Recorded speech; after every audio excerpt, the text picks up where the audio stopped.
And so the thing that you have to keep in mind, today's reality is hackers don't hack in anymore. They log in using weak default or stolen or otherwise compromised credentials. I can go right now to the dark web and I can pull up repositories of passwords.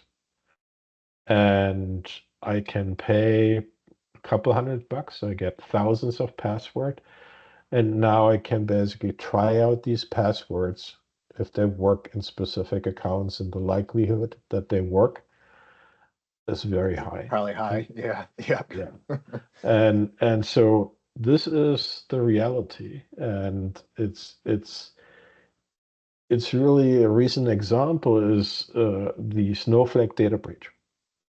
If you were a Ticketmaster customer, you've definitely heard about it. My wife had tickets for a pop concert, and suddenly she got an alert that her tickets got transferred, even though she didn't transfer it. They were gone. Yep. They were no longer available.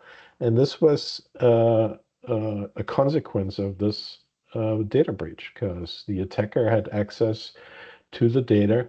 They were able to access the account, change the phone number so that when they would get a multi-factor request, that they can answer it, and they transferred the tickets. Obviously, Ticketmaster reimbursed her for it.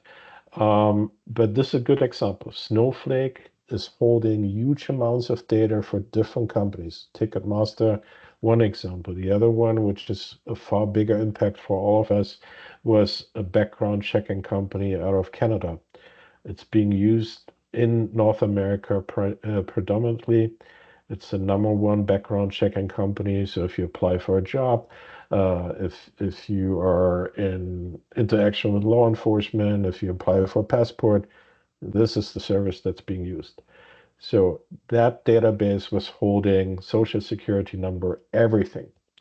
And unfortunately, Snowflake did not use multi-factor authentication. So a compromised credential of one of the employees at a third-party company allowed unauthorized access to all these different data lakes. And that shows how important it is to really focus on the things that matter most. And Torsten, can I jump in real quick and answer your Yep, question? sure. So outside of the internal threats maybe being solely based on like a monetary payout,